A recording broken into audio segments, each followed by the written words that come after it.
Hey there, my name is Ray, and I'd love to share my skills, knowledge, and interests with you that I hope can serve to inspire you to take a chance, try new things, and expand your skill set. I'm not a master mechanic, but I do have a background in automotive mechanics, and I love working on engines. I have a general understanding of how they work. Plus, I always have the desire to keep on growing, learning new skills, and I love working on my flying machine.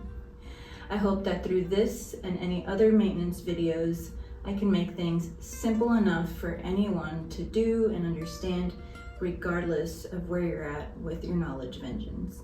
Every paramotor is different and every engine is different, but the engines on the paramotors that we fly today are mostly two-stroke, making it a smaller engine, more simple to work on and understand.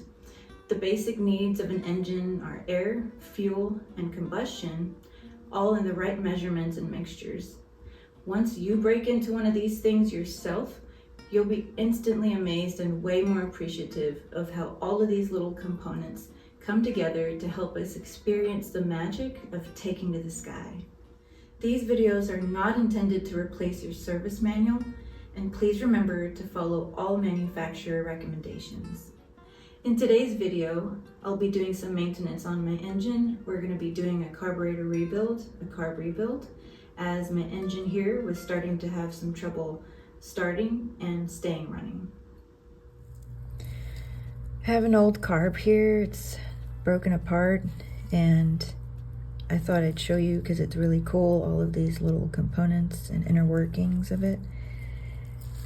You have your low and high jet needles or screws, and all of these needles are basically the carb will regulate the amount of fuel mixture and air that'll go into ultimate combustion for the engine.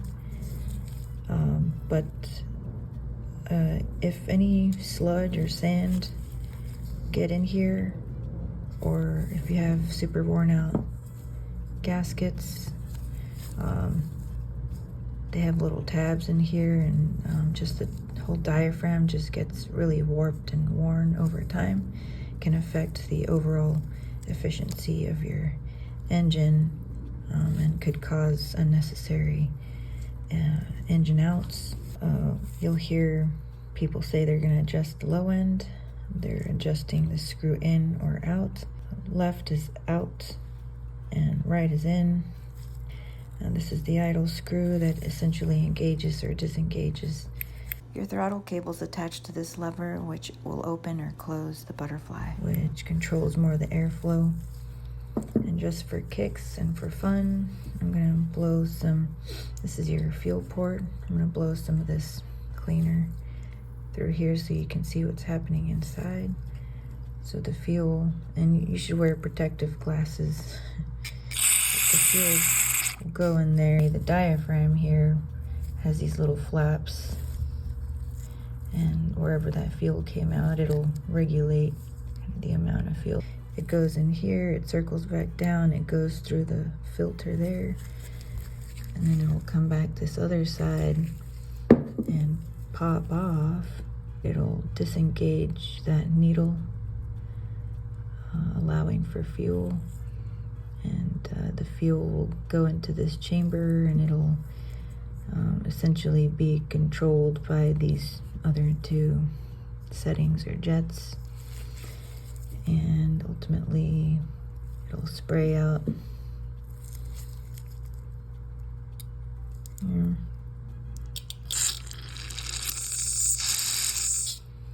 And now the air and fuel mixture is ready for some combustion. Maintenance is key, and we want a happy carburetor. I had already tried resetting the low jet back to factory settings and tuning from there, but it just wasn't budging. Nope. My paramotor setup is a Parajet Maverick airframe with a Vitarazi Moster 185 engine, MY20, which is model year 2020. The cool thing is you can follow the same processes for an Atom 80. Tools you'll need for the job include a Phillips head screwdriver, some needle nose pliers, a 2mm and a 5mm Allen wrench, a couple of different size flatheads, A legit Walbro carb rebuild kit that I got from Sky Sports. Your new carb gaskets. The tiniest amount of 2-stroke oil, I use AMSOIL. Some carb cleaner that you can find in an auto parts store. A Walbro metering gauge that's specific to our carb. This came along with a pressure gauge that we're going to use to measure the pop-off pressure, and I got this in a kit together for like 25 bucks. Don't worry, I've got all the links below so you know where to buy everything.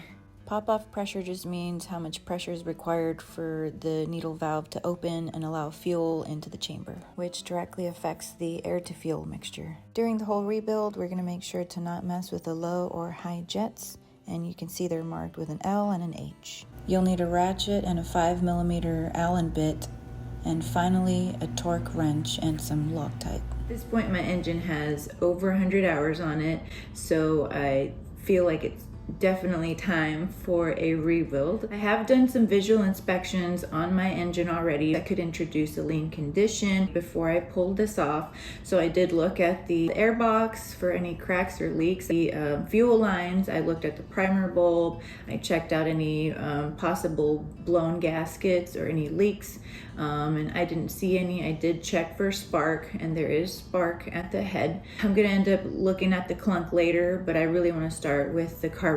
So the way we'll approach this is by working on one side first and then the other side. So we'll remove this block here. Make sure you replace this gasket here. There's also one on the other side. So in your handy dandy maintenance box, you should find all of these gaskets. So we'll approach this by taking care of either side first. So as we take things apart, we're gonna lay them down the way we took them off so that we remember how to put them back on. And so we'll start here with the pump side, and then we'll go on to the metering side here. We'll start by taking the air box off, and once we take this baby off, we're going to finish visually inspecting it on the underside just to make sure it doesn't have any cracks or anything. So first thing you want to do is come down here. There's a little screw down there. You want to loosen that clamp just enough to where it's nice and loose, and you can pop off this box right here, the air box. There we go. And I'm just quickly gonna inspect it here, make sure that there aren't any major cracks, make sure that these boots are still looking good, which they are because I replaced them not too long ago. So this is a carburetor here. We're gonna pull this off. We're gonna need to end up pulling this fuel line off and the throttle cable off here too. All right.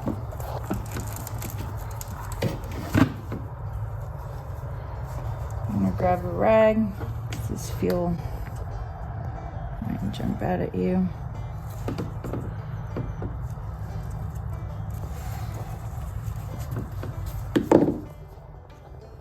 I used a small flathead to help the process as I pulled on the fuel line.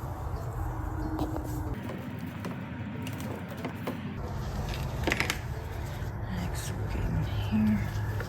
Mine has this cool safety clamp to help keep the throttle cable in place. Yours might look different.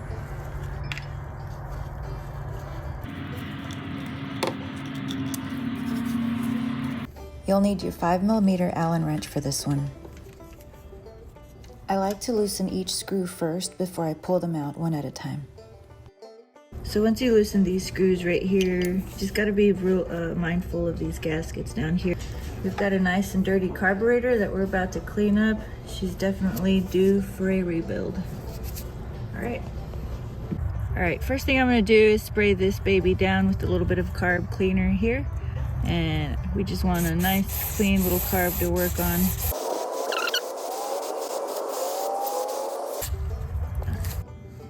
I was really curious what the pop-off pressure was before I broke into it, and as you can see, it wasn't holding any pressure at all, so I feel like the gaskets were just overly worn. So starting with the pump side, let's take this cover off.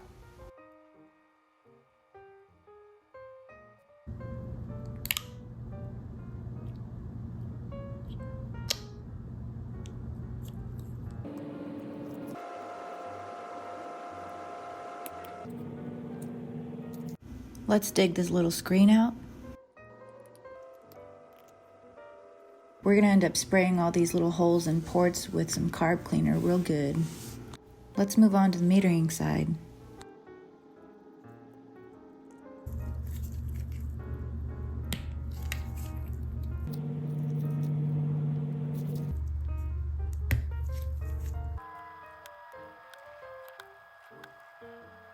You can tell that the gaskets are all worn out, so that was likely the main problem. Be real careful with this diaphragm here as it sets inside of this little prong. Mine was pretty melted onto the metals, so I had to grab a flathead and use a little razor to trace around it to kind of loosen it up. You really don't want to pull on it or yank it off before loosening it, because again, it does sit inside of this little metal prong that you'll see in a minute.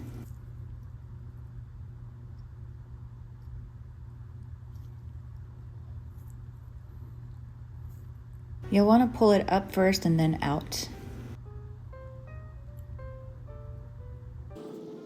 Let's take these 3 screws out, starting with these first 2.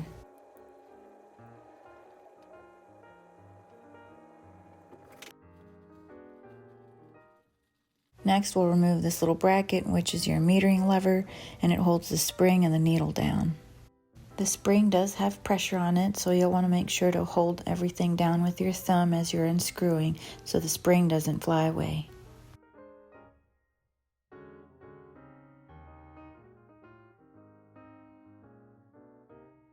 Now let's go spray out all these ports with some carb cleaner. Make sure you get all of it. Spray them a couple of times each. Take a rag and clean up the carburetor real nice and clean so we can put it back together. Alright, now that we've cleaned it all up, it looks great. Let's put it back together in reverse. Okay, so the only thing that doesn't come in those carb rebuild kits is the spring, so we'll just use the original one. Next, we'll install the needle, but first we're going to apply the slightest amount of 2-stroke oil to the tip of it, and remember the pointy tip goes down.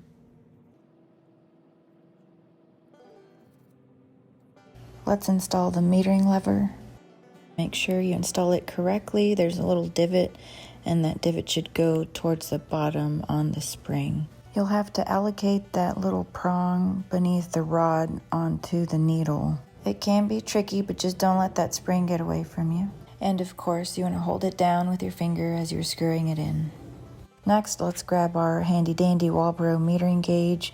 We're going to use the side tab for this. It's made for our specific type of carburetor. The lever and the gauge should definitely make contact, and you should be able to slide that gauge over the lever pretty easily. If you needed to adjust it in or out slightly, it should be very minimal, and you can do so with a flathead screwdriver. If it's way off, you might have it on backwards, so just double check. But typically these come pretty spot on. Let's find the right pieces to this. There's a gasket, a diaphragm, and the cover. You can usually reference the old one, make sure it's the exact same, and it goes back on the same exact way you took it off. Next, we have our little diaphragm, and remember it has to latch on to that little prong. You can sort of double check it by very, very gently tugging on it to make sure it's seated.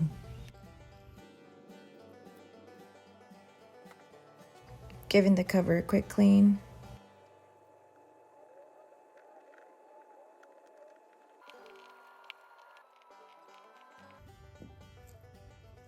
Let's go on to the pump side. We're going to start with the screen first, and it doesn't need to go all the way in. It just gently slides in, and you can use your 5mm Allen wrench to gently guide it in. Again, we have a gasket and a diaphragm. Look for the right ones.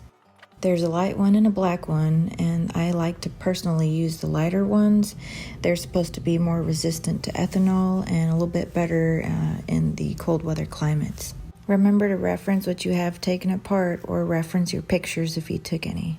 Clean the cap off real good and put it back together.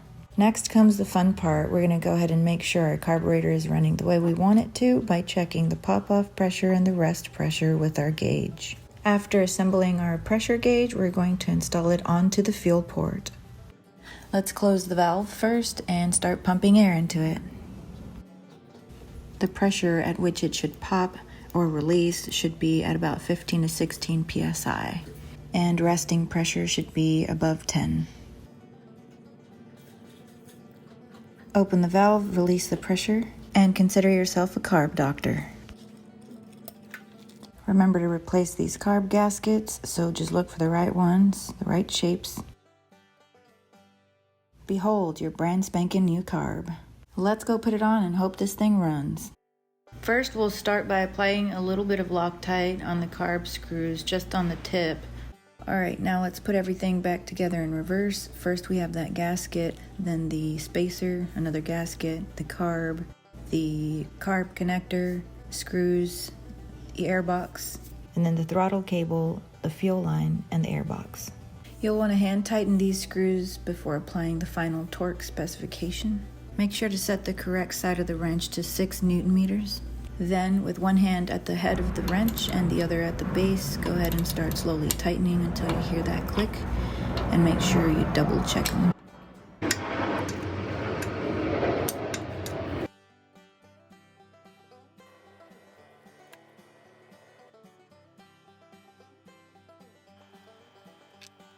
Make sure that the airbox is correctly attached by making sure that the stud is fully seated into the rubber grommet. Make sure that it's seated correctly onto the carb connector before tightening the hose clamp.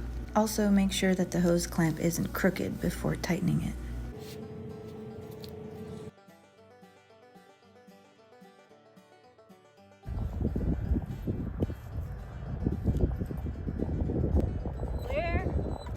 Yeah, I still say clear or clear prop even though no one's around me, but I also look around to make sure my dog's not right there.